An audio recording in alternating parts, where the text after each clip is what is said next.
Okay, come on, Bella. We're ready for bed. Are y'all ready for a bedtime story? As promised, this is book one of a series called The Wacky Tacky Era of the Narky Warlocky Mr. Vera. Now, what is the premise of me writing a book series like this? Well, I believe it's important for us to open the dialogue with our children at the appropriate age and talk about character. And what this series does is it highlights examples of character traits that a narcissist would have. Now, this is age appropriate. It's child appropriate. But of course, tonight, since I'm premiering it to you guys, I would prefer if you are the only adults are listening to the story, and if you like it, I want some feedback about it to know if I should keep going and go ahead and release the other books as well. And if you screen it and you feel like it's age appropriate for your child, then I will definitely put up artwork, and I will definitely get it sold as well. So I'll put them up for sale eventually. So, but what I've come to know just off research and just life period is that narcissistic traits a lot of times are picked up by children based on the individuals that they grow up around. So maybe they witness it from a parent or a grandparent or an aunt or an uncle, or just anybody with the narcissistic traits, and they pick up those habits, and then that becomes a part of their personality and just kind of the way that they cope and get through life. So I think it's a very, very good topic to start talking about at a certain point in the early days, and encouraging them to, talk about why they might behave or show up a certain way, or just be able to identify, even at their age, that type of behavior. Narcissists can be considered, they project onto other people, they bully, they need to be the center of attention, just depending on what type of narcissist it is, covert or any of the other ones as well. And it would be good to, if you start to notice these traits in a child, that you open up dialogue with the child and kind of explain to them blah blah blah blah blah, whatever. But that's of course if you choose to do that with your child. But I just think it's a really cool idea. I don't think there's any content out there that kind of for children that's kind of on this subject matter. So it's a big subject matter, but there is a way to child proof it. And what is my motivation? Because all of my kids, I'm pretty much an empty nester at this point. My dog, she's supposed to be my sidekick for tonight, but as you could see, she's doing her own thing. She always buries herself under the blanket, so that's her right here. But anyway, I think, well, first of all, I'm an empty nester. That's true. However, my oldest son just got married this past weekend. It won't be long before I start having grandkids and stuff like that. And I'm a big, I've dreamed of the day that I get to have grandkids and stuff like that. So I love children, and children love me. And this is something positive. So without further ado, I'm going to go ahead and get started. I'm comfortable. I've washed my face. I've brushed my teeth. I've got my robe on, and I am ready to rock and roll for bedtime. And this is a bedtime story. So come with me to the world of Gabriel Vera. Okay? So the first book is called Gabriel Vera and the Lost Tears. Once upon a time, In a small village surrounded by tall oak trees, there lived a kind-hearted little boy named Gabriel Vera. Gabriel was gentle and sensitive. He cared deeply about everyone and everything. He loved the way the sunshine danced on the river, how the birds sang cheerful songs, and the feeling of holding his mother's hand. But Gabriel's days were often filled with storm clouds.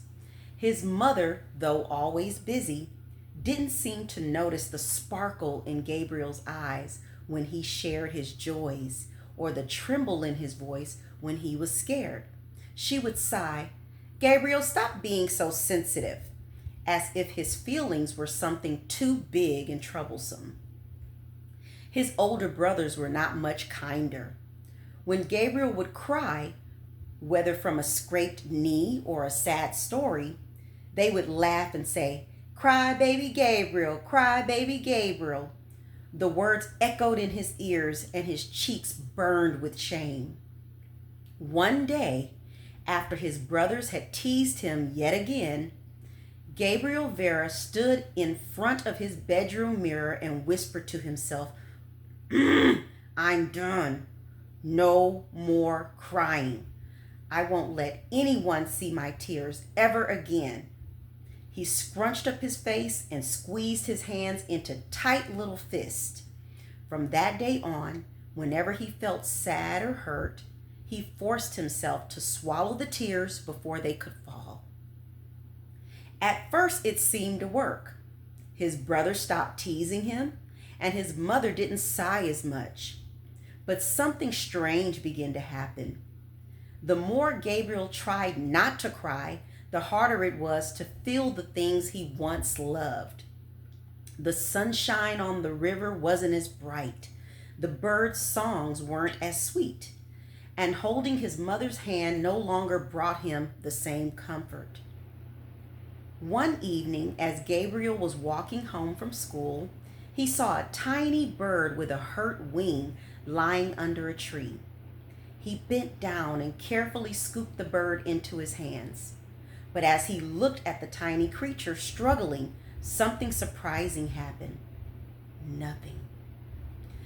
No tears came, no sadness rose in his chest. He just felt empty.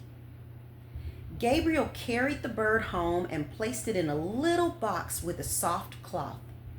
He sat beside it, trying to remember the last time he'd felt something strong, but his heart seemed locked up tight. That night, he whispered into the darkness, "Where have all my tears gone?" The next morning, as Gabriel wandered through the forest, he met an old man with a kind face and twinkling eyes. The man was humming softly as he sat by the river. "Why so troubled, young one?" the old man asked. Gabriel told him about the teasing, about the hurt he felt, and how he decided never to cry again. "But now," Gabriel said, his voice trembling, "I can't seem to feel anything at all." The old man nodded knowingly. "Ah, I see. You have lost your tears," he said gently. "But you know, tears are not just for sadness. They are little drops of magic that help our hearts feel all sorts of things. Joy, love, and even the beauty of the world around us." Gabriel was puzzled. "But I thought crying was a sign of weakness," he admitted. The old man shook his head with a kind smile. "Crying isn't weak, my boy. It takes great courage to care enough to cry. When we cry, we open our hearts and make room for all the good things too. Without tears, we can't let go of the things that hurt us, and our hearts grow heavy." Gabriel listened quietly, and for the first time in a long while, a tiny spark of feeling stirred inside him. The old man reached into his pocket and pulled out a small glass bottle. "Take this," he said, handing it to Gabriel Vera. "Inside is a single tear, one of yours, from long ago. when you still allowed yourself to feel. Gabriel looked at the tear in the bottle, shimmering in the light. It was a reminder of a time when he hadn't been afraid to care. "Whenever you are ready," said the old man, "let the tear fall. It will help unlock your heart." Gabriel took the bottle home and sat quietly in his room. He thought about the little bird, his brother's teasing, and his mother's distant voice. As he thought, his chest tightened and a tear prickled at the corner of his eye. Gabriel opened the bottle and let the tear slide out onto his hand. Suddenly, a rush of warmth filled his heart. All the feelings he had locked away came pouring out. Gabriel cried for the little bird, for the times he had felt lonely, and even for the good moments he missed out on because he was too scared to let himself care.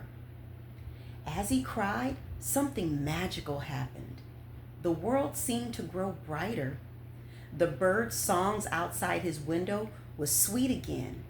The sunshine felt warmer, and he could feel the love in his mother's hand when she came in to check on him. Gabriel knew now that it was okay to cry. His tears didn't make him weak. They made him kind, brave, and alive. From that day on, Gabriel Vera promised himself that he would always care enough to cry and to share his heart with the world no matter what, because he had learned that the bravest thing he could ever do was feel. And so, the kind-hearted boy named Gabriel Vera grew up to be someone who cared deeply, who cried for the joys and sorrows of the world, and who helped others find the courage to do the same. The end. Now, what is the moral of the story, boys and girls, ladies and gents? The moral of this story of Gabriel Vera and the Lost Tears is that expressing emotions, including crying, is not a sign of weakness, but a sign of courage and strength. By allowing ourselves to feel deeply and share our emotions, we open our hearts to love, joy, and connection, enabling us to heal and live a fuller, more authentic life. That's it. That's all your girl got for right now. So again, I'm going to put my email address in the description box below, and I would love it if you guys would support me by a thumbs up and maybe even a subscribe to my channel. And I think I'll read the next one maybe tomorrow. I'm a late night owl, sorry. And so I wanted to do this late. I didn't want your children to be in on it. I mean, I don't know if any of your kids are up right now, if they got school tomorrow, what have you. But I definitely wanted the adults to be able to pre-screen it. And if you feel like I'm on to something, I have something good here, I will go ahead and invest in getting some artwork done and the cover designed and things like that. And we'll give a face and a likeness to Gabriel Vera. And Gabriel Vera ranges from a young boy to a teenager in my books, but there's always a positive ending, and it's always age appropriate, child proof. But I'll let you be the judge of what you're doing with your children. But that's all I have for you guys. I am ready to call it a night. I'm going to say my prayers, tuck myself in, and I will talk to y'all maybe mañana. Okay? Laters. Peace.